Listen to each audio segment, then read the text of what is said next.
The year was 1864, and the stable stood like a living creature at the edge of the estate, breathing slowly with the rhythm of horses shifting in their stalls.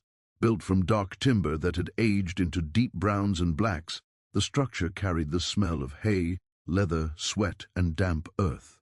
At dawn, mist rolled low across the fields, curling around the stable doors as if trying to slip inside. To the outside world, this place symbolized wealth, power, and refinement. Fine horses were a public display of status, and the four masters who owned the estate took great pride in them. Visitors often spoke of the stables before they spoke of the house itself, praising the bloodlines, the polished tack, and the disciplined order that seemed to rule the grounds. Yet beneath this carefully maintained image, the stable was also a place of silence and watching. Horses have eyes that miss nothing, and so did the man who cared for them. The stablemaster moved through the narrow aisles every morning before the sun fully rose, his boots quiet against packed dirt. He knew which boards creaked, which stalls needed repair, and which animals slept lightly. He had learned long ago to make himself small, to exist without drawing attention, because attention from the masters rarely meant praise. His name was spoken less often than the names of the horses, and when it was spoken, it carried command rather than respect. The estate lay far from any major town, surrounded by fields that stretched until they met thick woods. War raged elsewhere in the country, and rumors traveled even to this isolated place, carried by traders and passing soldiers. But inside the estate's boundaries, time felt trapped, repeating the same rigid patterns day after day. The masters believed themselves untouched by the chaos beyond their land. Their authority was absolute here, enforced by tradition, fear, and violence that was rarely visible to guests. Each of the four masters ruled in his own way, yet all shared the same belief that power entitled them to obedience. They rode the finest horses but understood little about them beyond control. To them, horses were instruments, measured by speed, strength, and appearance. When a horse faltered or resisted, the response was punishment. Whips cracked sharply in the open yard, and the sound echoed against the stable walls. The masters laughed at times, dismissing fear as stubbornness and pain as a necessary lesson. They never noticed how the horses' ears pinned back, or how their muscles trembled long after the masters dismounted. The stablemaster noticed everything. He saw how one horse refused water after being beaten, how another developed a nervous habit of stamping whenever footsteps approached. He saw blood beneath carefully brushed coats, and felt the heat of infection under his palms when he cleaned wounds in secret. His skill was the reason the master's horses remained strong enough to ride, though they never acknowledged this truth. In their eyes, his work was expected, not earned. Gratitude was unnecessary when authority was unquestioned. Morning routines unfolded with mechanical precision. Stalls were cleaned, hooves picked, coats brushed until they shone. The stablemaster spoke softly to the animals as he worked, his voice low and steady, a sound they recognized as safety. Horses leaned subtly toward him, their breath warm against his shoulder, trusting him in a way they trusted no one else. In those moments, the stable felt less like a prison and more like a fragile sanctuary held together by care and routine. Outside, the estate house loomed large and bright, its windows reflecting sunlight and wealth. Meals were served on fine china, conversations filled with confidence and entitlement. The masters spoke of land, horses, and people with the same possessive language. Everything existed for their use. They believed order was proof of their superiority, never questioning how much suffering lay beneath that order. By midday, the stable yard grew louder. Hooves struck the ground as horses were led out for exercise or riding. Dust rose into the air, catching sunlight and hanging like a veil. The masters arrived with raised voices and sharp gestures, impatience already visible in their movements. They demanded speed, obedience, perfection. Any hesitation was met with anger. The stablemaster stood nearby, always close enough to intervene quietly if a horse panicked, but never close enough to challenge a command. He had learned the cost of defiance long ago. The stable itself bore marks of years of use and abuse, grooves worn into posts where reins had been tied too tightly, dark stains on the floor that water could not wash away, scratches on stall doors from hooves striking in fear. These details were invisible to the masters, who saw only the polished surface presented to them. To the stable master, each mark told a story, and together they formed a history that weighed heavily on him. As evening approached, the estate grew calm again. The masters retired indoors, their laughter drifting faintly across the yard. The stable returned to quiet, broken only by the soft sounds of animals settling for the night. This was the hour the stable master cherished most. He moved slowly now, checking each stall one last time, adjusting blankets, refilling water troughs. In the dim lantern light, the horse's eyes reflected gold, watching him with awareness that felt almost human. The air at night was different, cooler, heavier, carrying the promise of storms that often came without warning. Thunderheads sometimes gathered over the distant hills, and lightning flickered on the horizon. The stablemaster had learned to read these signs as carefully as he read the animals. Change was always coming, even when men refused to see it. He paused often, resting his hand against a stall door, listening. Horses spoke without words, and he understood them. He felt their unease, their memory of pain, their readiness to flee when given the chance. They were powerful creatures, restrained not by strength but by training and fear. He knew this better than anyone, because his own life was bound by similar restraints. In 1864, power seemed unshakable to those who held it. The masters believed their world would remain as it was forever. The stable, however, remembered everything. It remembered screams, animal and human alike. It remembered nights spent tending wounds in secret. It remembered injustice layered year upon year like dust in forgotten corners. And in that remembering, something waited. The stablemaster extinguished his lantern and stood for a moment in the darkness, breathing in the familiar scents. Around him, horses shifted and sighed, their presence steady and alive. Outside, the wind moved through the trees, carrying distant sounds that could have been thunder or could have been something else entirely. He did not know exactly when change would come, only that silence could not last forever. That night, as on many nights before, the stable looked peaceful from the outside. But within its walls, history rested like a loaded breath, unseen and ignored by those who believed themselves untouchable. The year 1864 had not yet revealed what it was preparing to take, but the stable already knew. The stable master had not been born into the role he now occupied, yet it clung to him as tightly as the smell of hay that never fully left his clothes. His life had been shaped early by labor and obedience, by learning when to speak and when silence was safer. Long before he was trusted with keys to the stable, he had learned to read moods, of men and animals alike, because misreading either could mean pain. By the time he became the one responsible for the horses, he had already endured years of work that went unnoticed and punishment that went unquestioned. His days began before light touched the fields. Cold mornings cut through thin fabric, and his hands often ached before the work even started. He learned to ignore discomfort because acknowledging it served no purpose. The four masters demanded perfection but offered no protection. If a horse was lame, it was his fault. If an animal bucked, he was accused of poor training. Their anger needed a target, and he was close, familiar, and defenseless.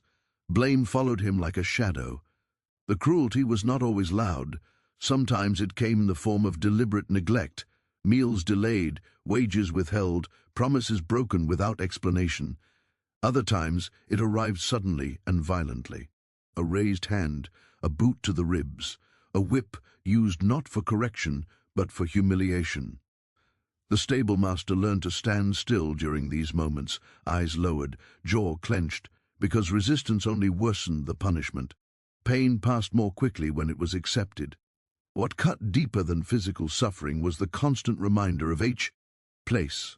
He was spoken to as if he were part of the stable itself, another tool, no different from a brush or a saddle. His opinions were dismissed even when they were correct. He warned once that a horse was being pushed too hard, that its leg would fail if not rested. The master laughed, rode harder, and when the animal collapsed days later, the stablemaster was beaten for not preventing it. Responsibility without authority became the pattern of his life. Loss followed him quietly.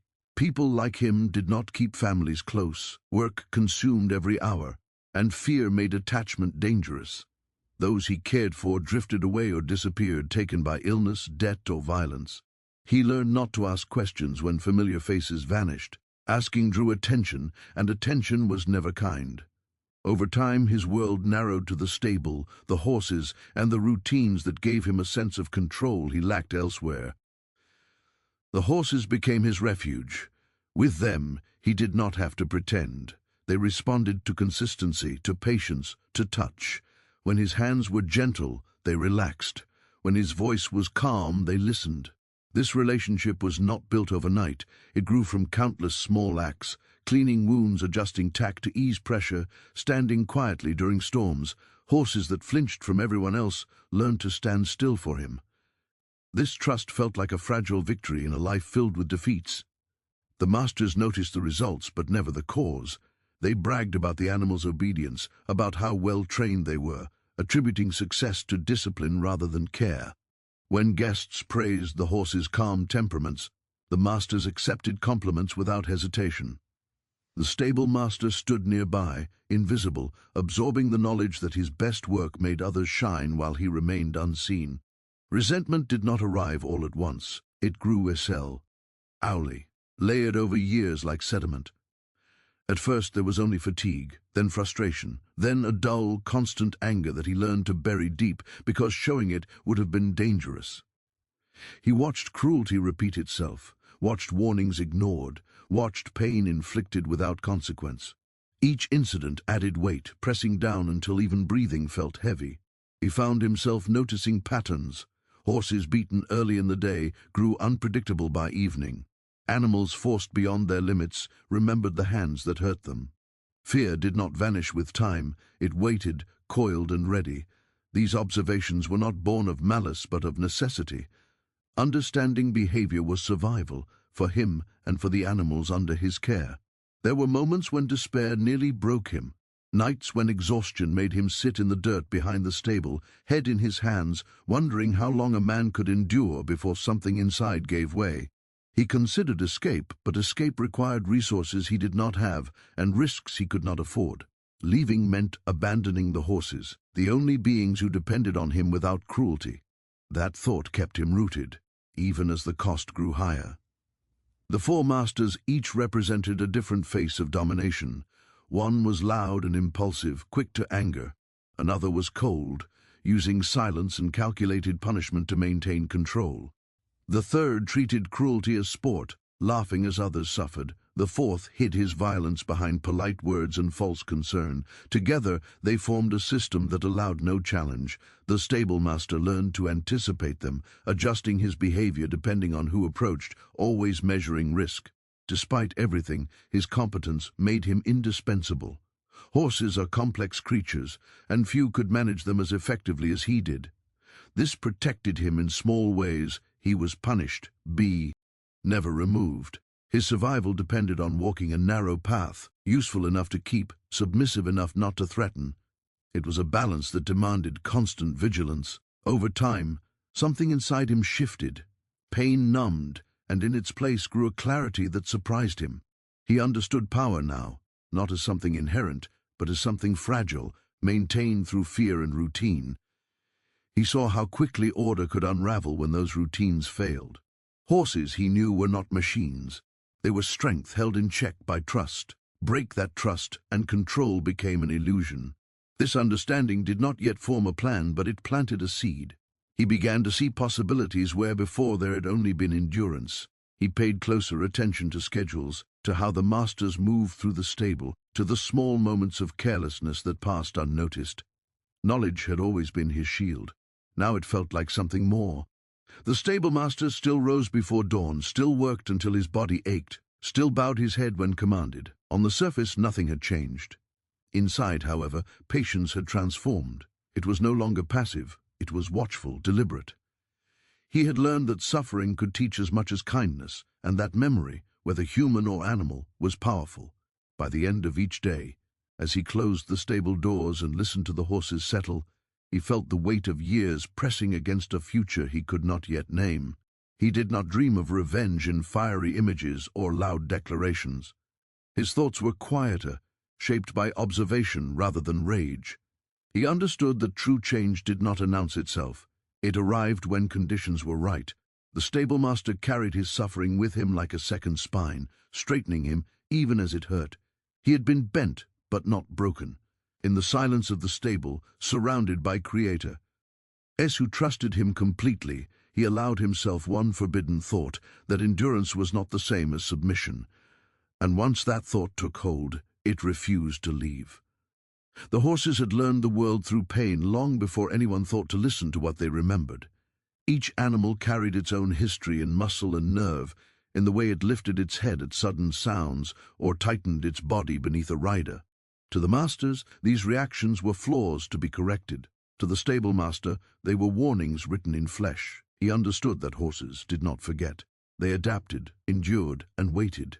From the outside, the stable appeared orderly, even elegant. Rows of stalls stood aligned with military precision, doors freshly painted, brass fittings polished to a dull shine. But within each stall lived a creature shaped by experience. One horse flinched whenever a hand moved too quickly. Another refused to enter the yard unless led by the stablemaster himself. A third showed no outward fear at all, which troubled him the most, because that kind of stillness often meant something deeper had been broken. The masters believed horses were simple beings, ruled by dominance. They spoke often of breaking an animal, as if the act was something to be proud of. Whips hung openly on stable walls, symbols of authority rather than tools of last resort. The crack of leather against air became a familiar sound, sharp and final. When it landed on flesh, the horses reacted as they always did, by obeying, by fleeing, or by freezing.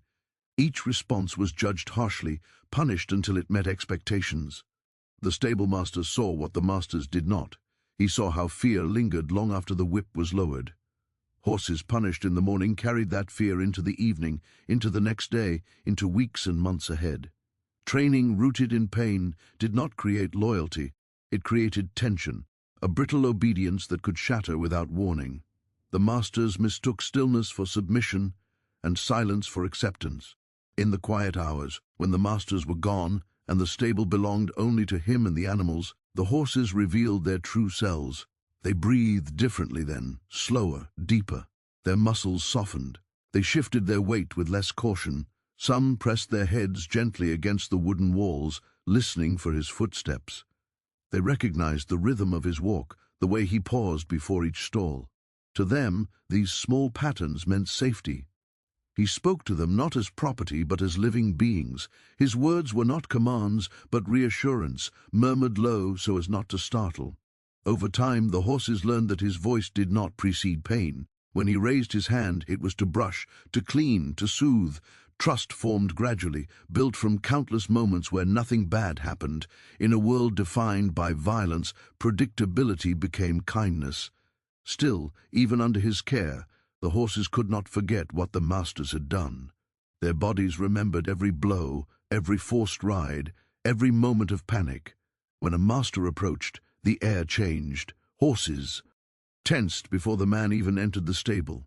Ears pinned back, tails swished sharply, hooves shifted against the dirt.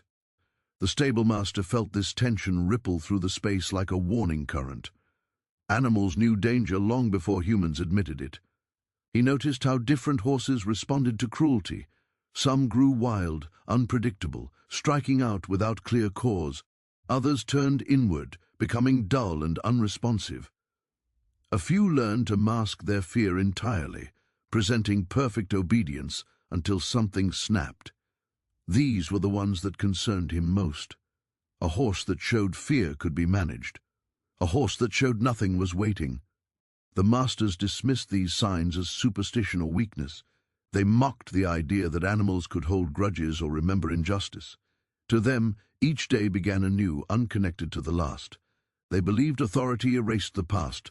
The stablemaster knew better. He had seen how a single cruel moment could undo months of careful handling. Memory was not erased by time alone. It required healing, something the masters never offered. As the months passed, the stablemaster became more attuned to the horse's moods. He could sense restlessness before it became visible. He noticed when a normally calm animal began stamping more often, or when a horse stopped eating with the same enthusiasm. These changes were subtle, easily missed by those who did not care to look. He cared because he had to. His own safety depended on understanding theirs. The bond between him and the horses deepened into something unspoken yet powerful. They trusted his hands, followed his lead, accepted his presence without fear. In return, he relied on their awareness. More than once, a horse's sudden alertness warned him of an approaching master, giving him time to compose himself, to adopt the posture of submission expected of him. Animals became his allies, though no one else recognized it. Cruelty toward the horses intensified as the masters grew more careless. They pushed animals harder, demanded more speed, more endurance. Injuries became common. The stable master treated what he could, hiding wounds from view, delaying rides when possible. But his influence had limits. When a master wanted to ride, no argument mattered. Horses were forced out even when their legs trembled beneath them. Pain accumulated, not just in individual animals, but across the stable as a whole. Fear fed on fear. A single violent incident could unsettle every horse within earshot. The stable master felt this collective tension like pressure in his chest. Nights grew more restless. Horses shifted and snorted, reacting to memories rather than immediate threats. Thunderstorms made it worse, the noise blending with remembered terror until past and present became indistinguishable. He began to understand something unsettling. The horses were not just victims, they were powerful beings restrained by circumstance. Their size, strength, and speed far exceeded that of any man. Control existed only as long as fear outweighed instinct.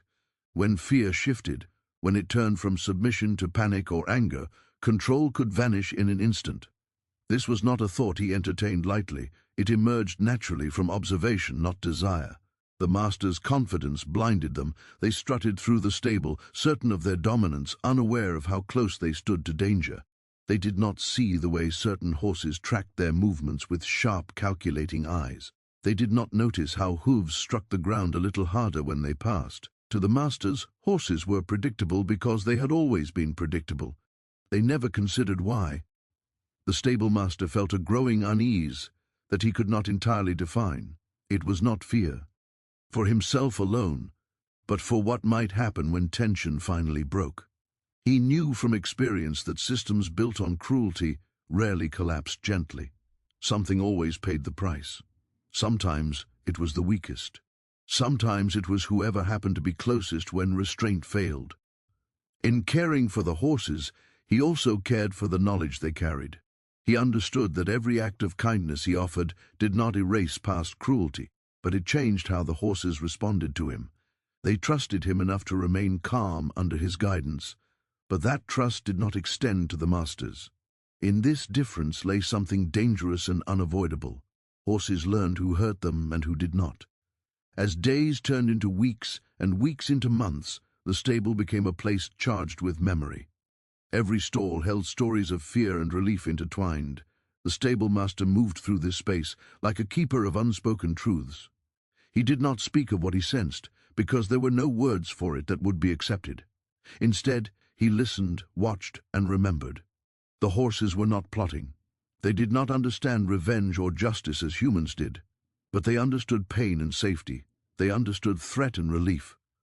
When those lines blurred, their reactions could become overwhelming, unstoppable. The stable master knew this, and the knowledge weighed heavily on him. He had spent years preventing disaster through patience and care. He wondered, quietly, how long prevention could last when cruelty continued unchecked. In the stillness of late nights, when only the sound of breathing filled the stable, he sometimes felt the air tighten, as if something waited just beyond the present moment. Horses shifted in their stalls, muscles tense even in rest. They dreamed, perhaps, of running free, of escaping pain. Dreams could turn into action when fear reached its limit. The masked ears slept soundly in their house, confident in their control. The stable did not share that confidence. It remembered every blow, every scream, every moment of forced obedience, and memory, once heavy enough, does not remain silent forever. The night it happened did not announce itself as different, though the signs were there for anyone willing to read them. The air was thick and unmoving, heavy with the promise of a storm that had been circling the estate since dusk. Clouds pressed low against the sky, swallowing the moon and stars until darkness felt close enough to touch. The horses sensed it first. Long before thunder rolled, they shifted restlessly in their stalls, hooves scraping against packed earth, breath coming faster than usual. The stable master felt the change as he stepped inside, lantern light flickering across anxious eyes and tense bodies. He moved carefully, slower than usual, letting his presence settle the animals. His hands rested on familiar necks, his voice steady and low. Tonight, more than any other, calm mattered. Outside, the wind began to rise, rattling loose boards and carrying distant sounds that blurred together, branches scraping, shutters knocking, the low murmur of the coming storm. The stable felt like a vessel holding too much pressure, every breath adding to it. Earlier that evening, the masters had returned late from drinking, their voices loud and careless. They argued as they crossed the yard, boots striking stone with uneven steps. One of them struck a horse in passing for tossing its head, laughing as the animal reared slightly in surprise. The stable master said nothing. He lowered his eyes and continued his work, but something inside him tightened and did not release. When the masters finally retreated to the house, the estate fell into uneasy quiet.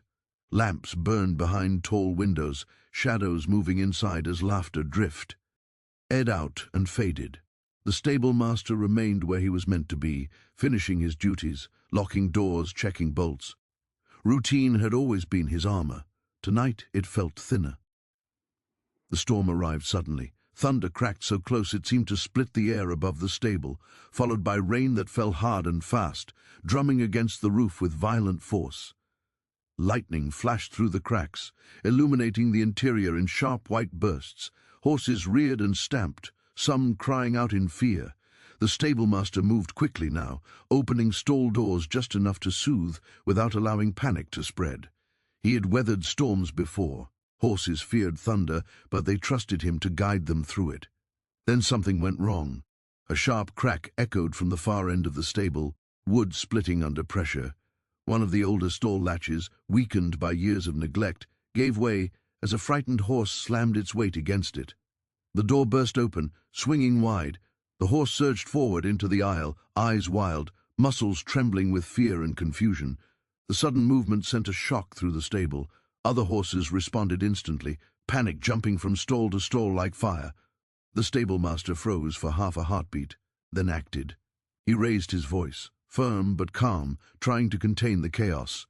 He reached for the loose horse, attempting to guide it back, but another thunderclap struck, louder than before. Lightning flashed, and the horse bolted past him, hooves striking sparks from stone as it burst through the main doors and into the storm. The sound was impossible to miss. Inside the house, the masters heard it, hooves pounding, doors crashing open. One of them cursed and staggered to his feet, convinced the noise meant trouble. They grabbed coats and lanterns, shouting at one another as they rushed outside, anger flaring instantly.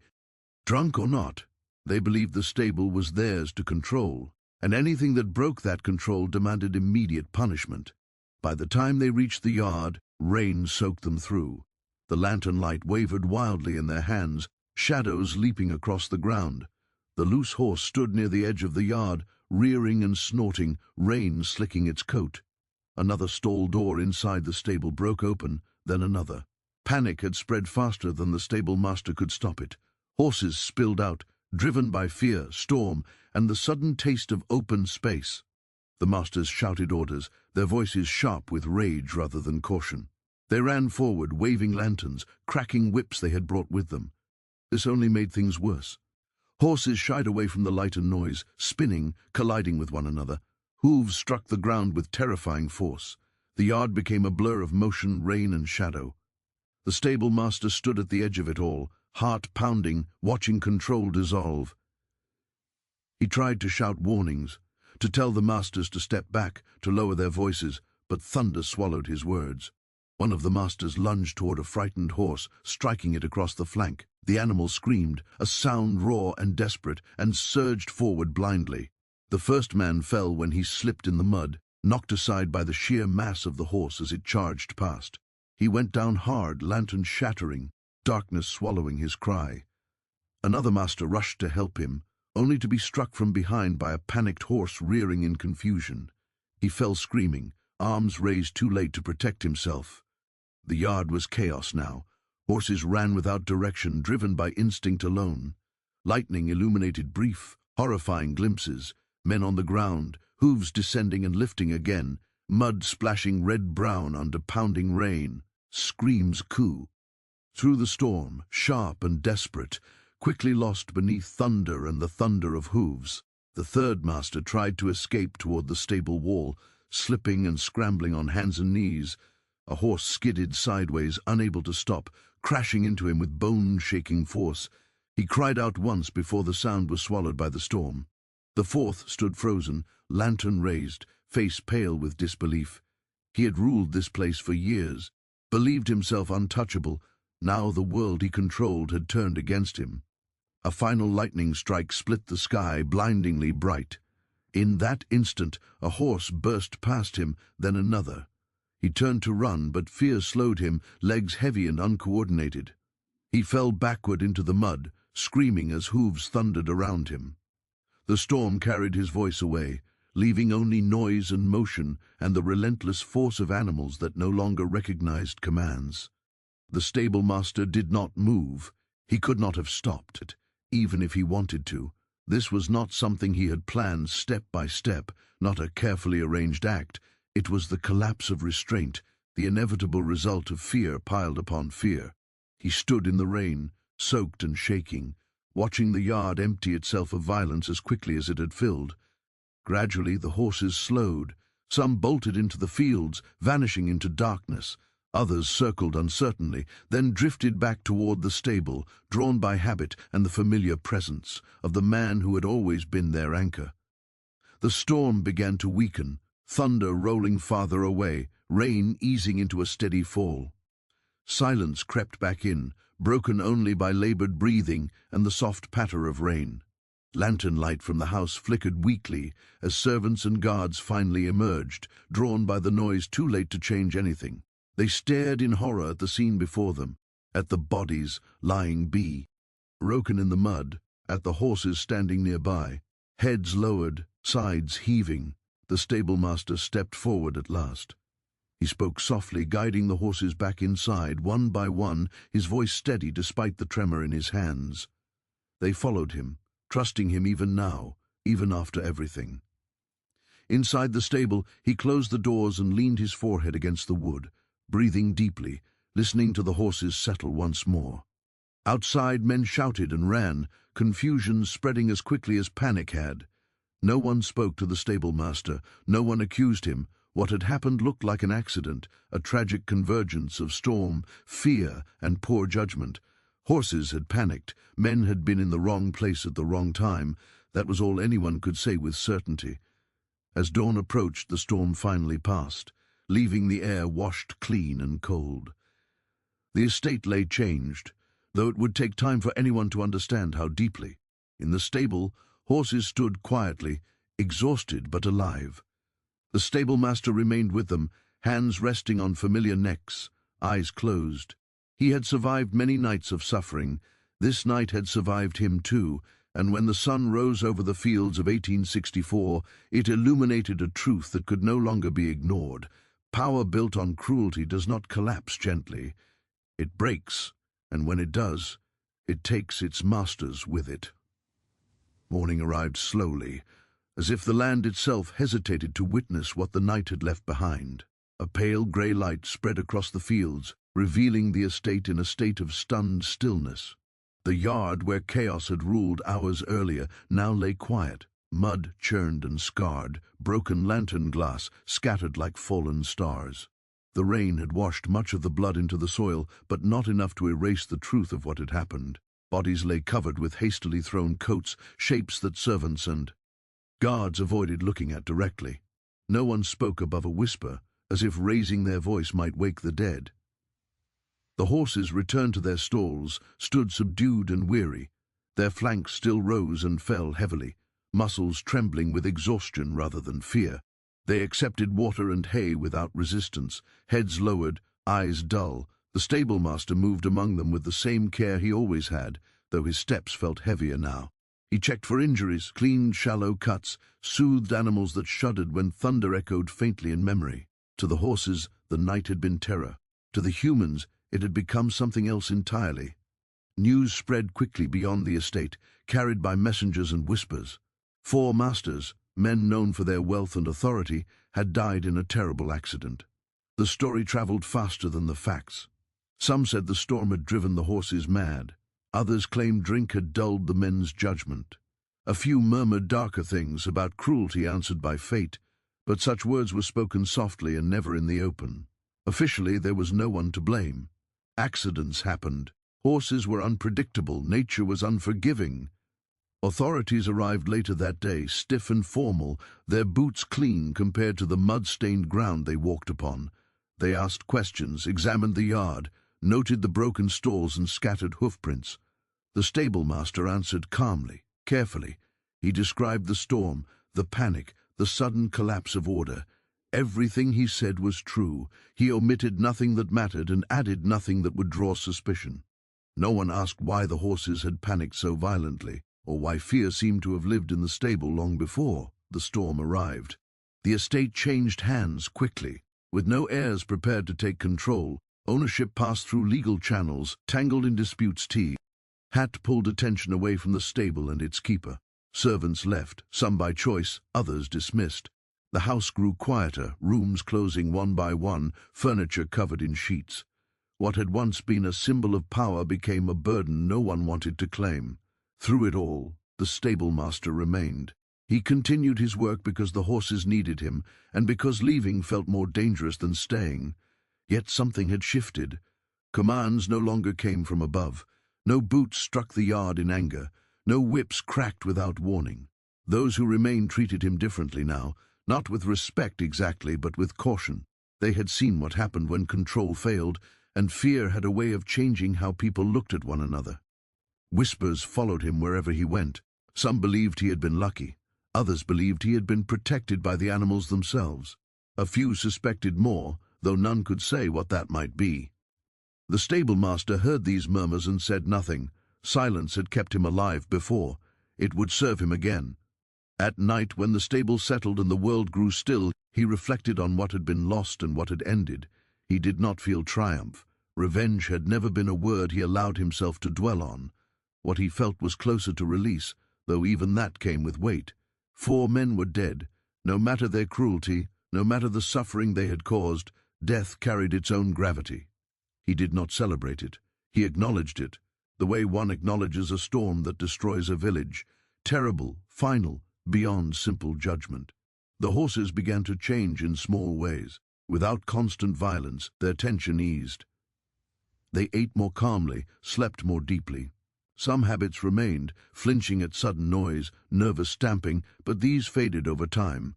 Under consistent care, trust rebuilt itself, slowly and unevenly. The stablemaster watched this healing with quiet satisfaction. It reminded him that damage, while lasting, was not always permanent. The estate's future remained uncertain.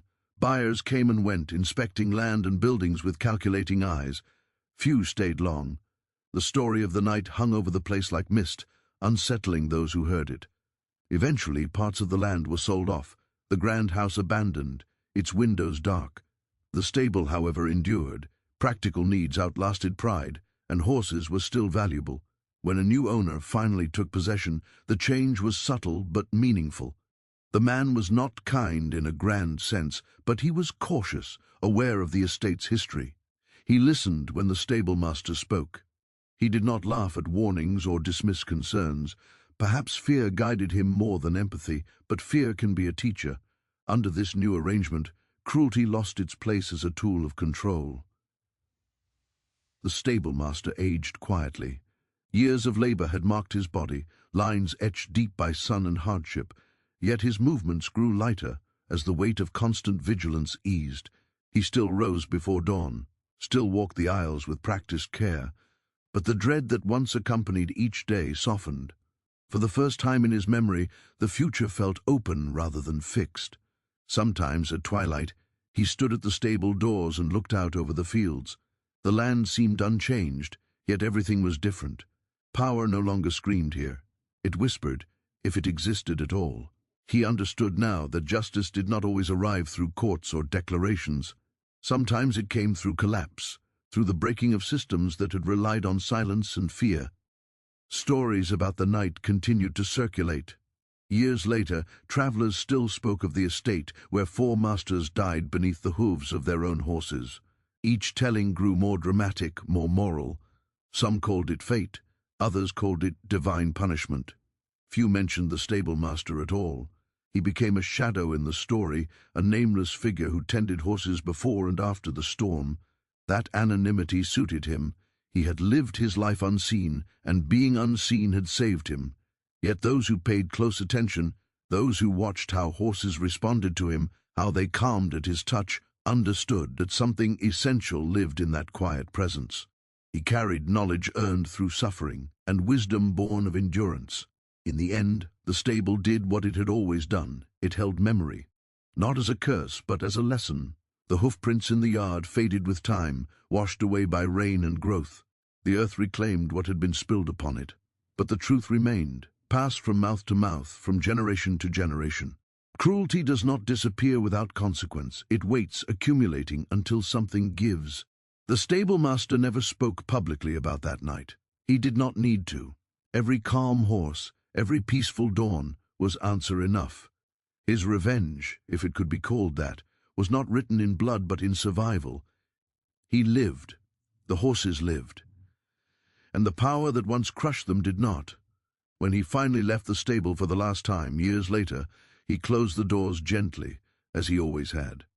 The air inside was calm, the animals at rest. He walked away without looking back, carrying with him a truth learned at great cost, that silence can be a weapon, patience a force, and that even the strongest masters fall when they forget the living hearts beneath their control.